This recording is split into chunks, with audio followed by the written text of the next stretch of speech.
You know that feeling? You're scrolling through these amazing travel photos, dreaming of your next big trip, but then a thought creeps in.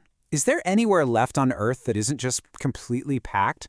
How do you find something real, something authentic, when it feels like everyone's just following the same well-worn path? Yeah, I think we all are. You travel halfway across the world to see something iconic, only to find yourself swimming in a sea of selfie sticks.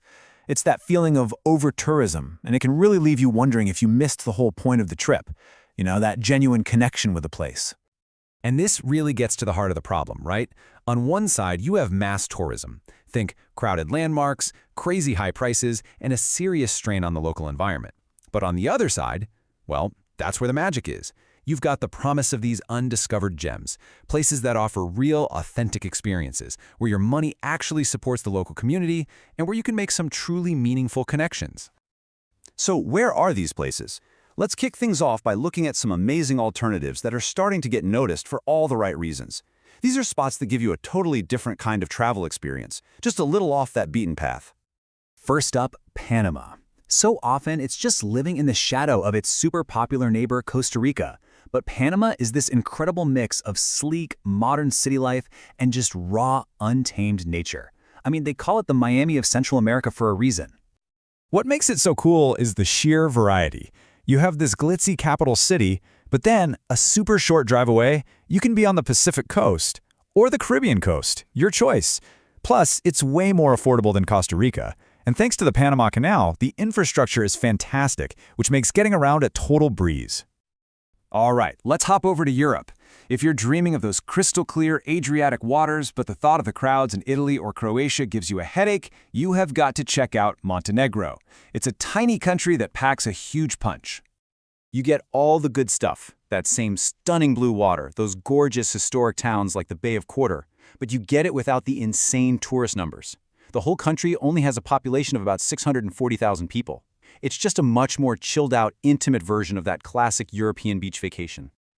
Okay, so we've looked at the underrated. Now let's flip the script and go to the complete other end of the spectrum. We're talking about the truly unvisited places, spots so remote that over-tourism is pretty much the last thing they're worried about. 200. That's it. That is roughly the number of tourists who visit the world's least visited country every single year.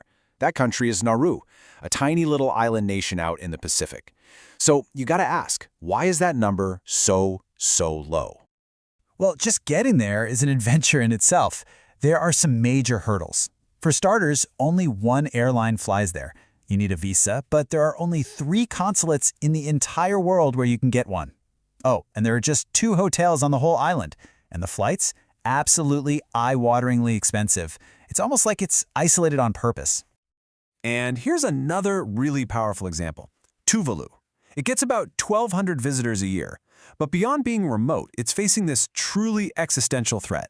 It might be the very first nation to be completely swallowed by rising sea levels. It adds this whole layer of urgency and, honestly, sadness for anyone hoping to see it.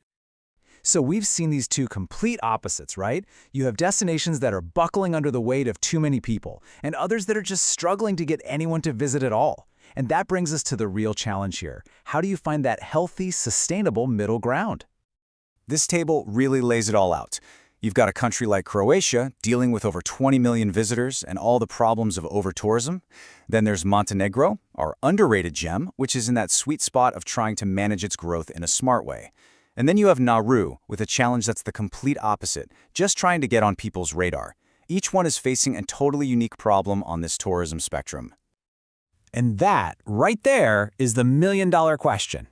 How do you welcome people, boost your economy, and share your culture without ruining the very thing that made your destination special in the first place? Is there a better way to do this whole travel thing? The answer, thankfully, is yes. And it's found in a concept that's been gaining a ton of momentum: sustainable tourism. And listen, this isn't just some feel-good buzzword. It's a real, practical game plan for making sure that travel is a win for everyone and everything it touches. So what does that even mean? Well, at its core, sustainable tourism is all about balance.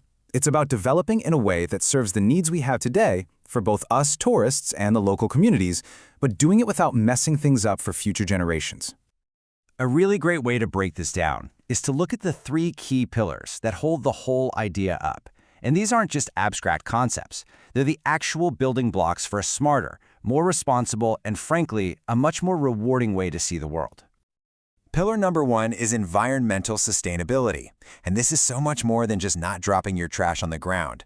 Think about a hotel that runs on solar power, or a tour company that puts some of its profits into protecting a local wildlife reserve. It's all about making sure that the beautiful nature you came to see is actually still there for your kids and their kids to enjoy. Next up, and this one is so important, is sociocultural sustainability. This is the human side of things. It's about respecting the people whose home you're visiting. This could be as simple as learning a few words in the local language, choosing to visit a community-run museum, or understanding local customs so you don't accidentally offend someone. It's about a real cultural exchange, not just a performance. And finally, we have economic sustainability. Because for tourism to be a real force for good, the money you spend has to stay in the community. This means picking businesses that hire local people and pay them a fair wage. It means that when you pay for a guided tour, that money goes to the community that takes care of the trails, not to some massive corporation thousands of miles away. Now, all of this might sound like a really big, high-level idea that's for governments or huge hotel chains to worry about, but it's not. These exact same principles are things that every single one of us can put into practice every time we pack our bags. It's all about a simple shift in how we think about traveling. So, how do we actually do it? It really just comes down to 3 basic things. 1, protect the environment. Simple stuff like carrying a reusable water bottle. 2, respect the local culture. Always ask before you take someone's picture. And 3, support local economies. Eat at that little family-run restaurant and buy your souvenirs from the person who actually made them. See? Easy. Ultimately, it's about completely reframing why we travel in the first place. Maybe it shouldn't just be about taking photos and experiences for ourselves. The new goal could be, and I think it should be, to leave a place just a little bit better than how we found it. And that really leaves us with one final big question to think about. What if we approached every single trip, not just as a chance to see the world, but as a chance to participate in it, and maybe, just maybe, in our own small way, to actually help improve it?